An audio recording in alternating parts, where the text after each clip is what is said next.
Happy pre-2023. New year, new you. I sit here on the dawn of the new year, cutting my overly ripe mangoes.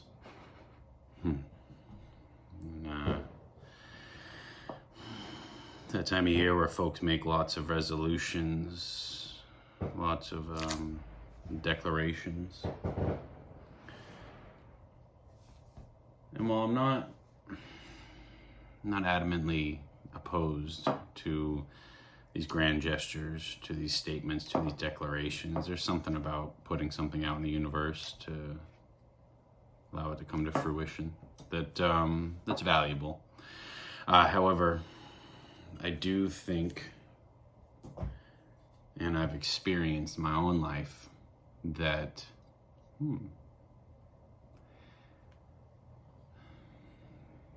that we really want to change, and we really want to grow, do something different, we will. Took me a long time to learn this, took me a long time to experience this myself, not only with drug and alcohol addiction, but through smoking cigarettes, food habits, sexual habits, toxic relationships, setting boundaries, loving myself.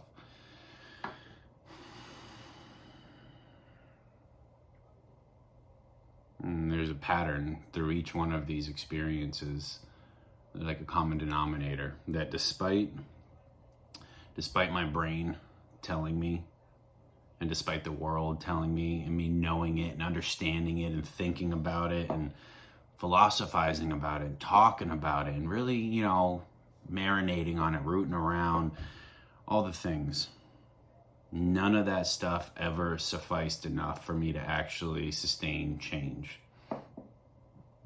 The big things in my life that I've actually let go and have not looked back on are things that were not just that I thought about how I need to quit, I need to change, I need to do something different. I felt I needed to change, I needed to do something different. And that's a big difference. Because a lot of folks know that they have to change, and even can think out loud and say the things that they want to do, that they're supposed to do. But until it's felt inside, that change isn't going to occur. Being in the health field, obviously for years smoking cigarettes, I knew cigarettes was bad. For years, you talked about all the cancer, all the awful aspects of smoking cigarettes. I knew it. I worked around folks that had COPD, blah, blah, blah, and I smoked. I'm like, it's my social thing. It's a thing I get to. I quit doing drugs and drinking. I'm like, I'm smoking cigarettes, and for a few years that sufficed. But I got to a point where I started feeling like I felt guilty and shamey around smoking. I noticed that I was hiding it more. I noticed that I would skip lunch when I was doing my rotations in the hospital to go smoke a cigarette, and it was so, I felt inside that I didn't want to do this anymore. And it was only then that I was like, okay, I put steps in place to quit smoking. I actually treated it like detoxing from drugs and alcohol. I had a week off of school, a week off of work, spring break, I think it was. And detox on my mom's couch like I would have anything else, 3 or 4 days of just kind of lounging around, eating Snicker bars and watching Netflix. And then at that point I started going back out again, started doing the things, and at that point it became a mental thing for a little bit. But really, once I actually felt it and wanted to do it and took the appropriate steps to change, it was actually easy. And the funny thing is that some folks, when they quit smoking, they're like, they'll smell one and be like, oh, that's great. And it doesn't trigger anything in me I can smell a cigarette and be like, oh, that kind of smells gross. Sometimes I'm like, oh, that smells like one that I would smoke. You know, and sometimes it has a smell to it that's intriguing, but there's no facilitation of like, you know, because the change came from within. It came because I felt it, because I wanted to change, not because I knew I had to change. This goes with lots of things. So I share this because the grand gestures are great and all. And, you know, the new year, a lot of folks are going to attempt to change things and do things different. I'm going to start going to the gym. I'm going to quit, stop calling my ex, blah, blah, blah, you know, whatever the case may be. But most likely it's not going to be long lasting. When it comes to us actually releasing and letting go of things, we have to actually want to do it. But yet again, not because my mind's telling me I have to, because the mind, like, change doesn't occur in the mind. Change occurs deeper, and then the mind follows. Does that make sense? Hope so. But what we engage with, what we notice, what we see is our mind. We see, so it gives the illusion, the appearance that like, oh, my thinking, my mind is all kind of what's causing this, what's making me whatever. It's not. Things are welling up from deeper within, and the mind is attempting to cope and manage and process and act on autopilot conditioning patterns that it knows. So for instance, with the smoking cigarettes, you know, I knew I wanted to be able to walk up to a group of people and feel comfortable talking. And it was very uncomfortable for me to just do that. If I had a cigarette, I could go to a smoking station. I go to a place where people are smoking, congregating, go over, smoke a cigarette. So it wasn't that I was smoking because I wanted to smoke. It's just that I was uncomfortable in a social situation, but the smoking was the way for me to skirt around that uncomfortable situation. So once I worked on ways to kind of start to be okay in social situations, and suddenly that need for that crutch wasn't as hard, wasn't as stiff.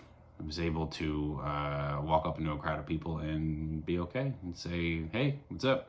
And be okay even if I'm not, you know, greeted the way in which I would like to be. Like, all right, who was talking? Cool, blah, blah, blah. See you later. You know, it didn't stir me internally. And that was growth. That was big change. You know, and then the crutch was no longer needed. So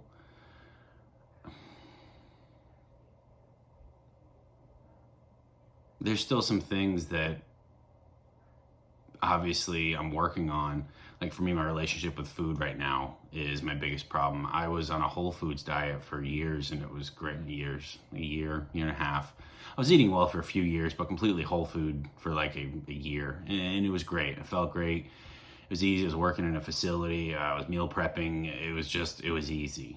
I didn't have kids, didn't have entrepreneur job. I just worked my job. Got to go to my jiu-jitsu classes, got to go to my workouts, you know, it was easy. And on the past year and a half or so, I've started my own business. I leaned into my own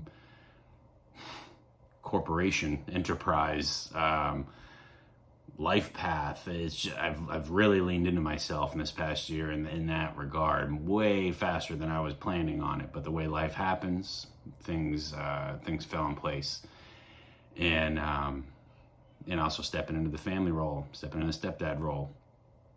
It's been a lot. My eating habits has been kind of like my regression. I did a lot of mobile stuff, do a lot of stuff out and about. Not as much time to prep in the way in which I would like.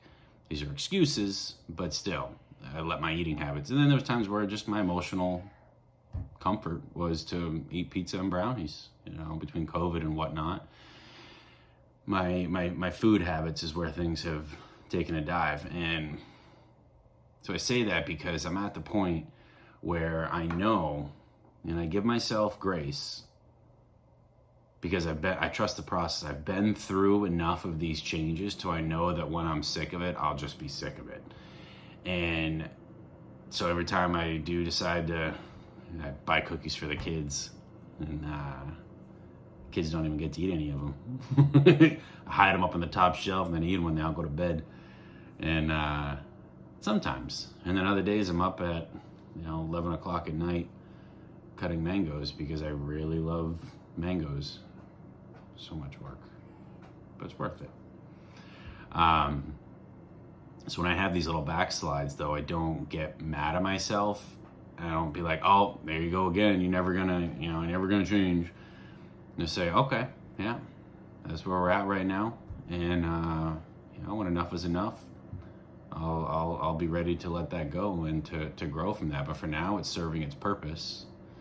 I'm working on the ways in which that purpose can be fulfilled through other means, through more healthy means. Like, for instance, this afternoon, I was irritated, compilation of things, and my first thought, I was like, oh, maybe I'm hungry, I should eat something. I'm hungry. I've been eating, been pretty much on a break for since Thanksgiving, so I've been eating.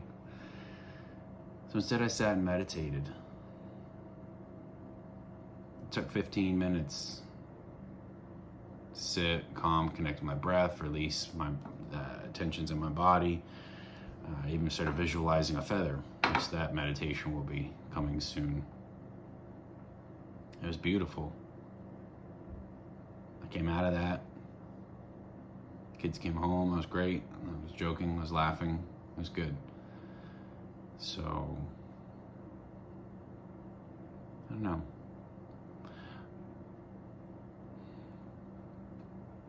Instead of just letting your mind tell you what you need to change this coming year, let your body, let your mind take a back seat. Let your body, let your feelings, let your emotions guide you into what needs to be worked on, released, let go, what's serving you, what's no longer serving you. And if you start listening to that, if you start listening to this and stop listening to this, you will make leaps and bounds in all areas of your life. This I can guarantee. It comes from my own experience. I've seen it 1,000 times. And I've seen people that have been the most down and out, hooked on the most toxic mechanisms, that have been able to let it go and grow and change and become wonderful, loving, productive members of society, not just surviving, but thriving. But it's because they stopped letting their mind tell them what the next solution was. They stopped letting their mind tell them what the next thing that needs to be done is.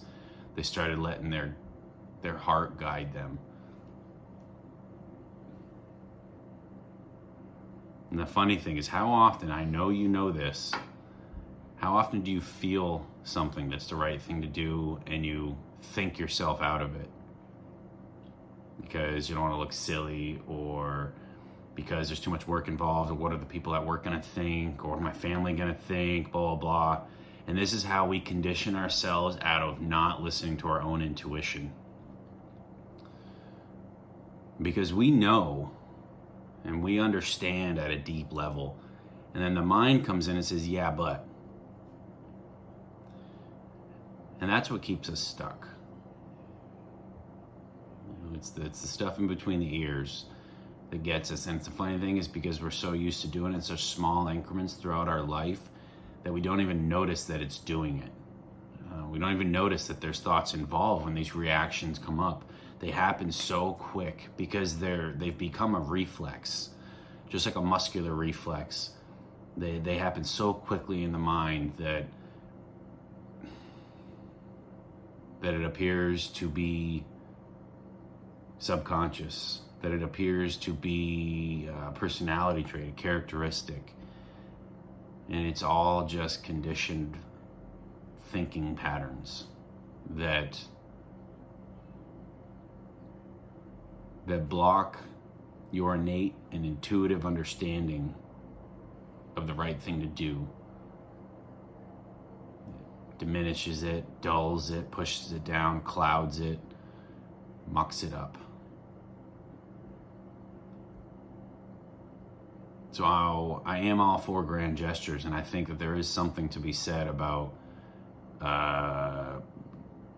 labeling a particular point as a before and after. Say, you know what, as of this period, this thing, I'm not doing this anymore. Great. I think that's great. But I think it has to be felt first before it can be followed through. Maybe that's the process. Maybe that's your process, is let me start thinking about it, and then I'm going to fail a few times, but as long as I'm at least trying, then eventually I'll feel it. I tried to quit smoking one more time before it actually stuck. And yeah. That's funny, even that situation was my own thinking that got me back into smoking that time when I quit. And I was still serving. So I wouldn't smoke all week, but then on Saturdays I'd have my one serving shift and I'd bum a cigarette from the guy at work in between my doubles. And so I'd always, a couple weeks of this, and because it was beginning of January that I did this, and so it was by spring break that this was a gradual progression. About like a month or two, well, whatever, a period before spring break, I started to feel bad that I was bumming cigarettes from the guy all the time. So I bought a pack for him. I bought a pack for myself too. I was like, wow, and yet again, that's where the mind comes in. I didn't want to be bumming cigarettes from him anymore. So my brain solution was to buy a pack of cigarettes for him and a pack for me. And then I'll have them at work. I only smoke them when I'm at work. And obviously that didn't last long at all. But yeah, so that's the way the mind likes to mess with us. You have an intelligence inside of you. It's deeper than the mind. It's your somatic intelligence. There's folks out there that can teach you to listen to it, that can help you get out of your own way, help let that inner light shine. Just have to be willing to do the work. You got to find those folks that can guide you in the way too.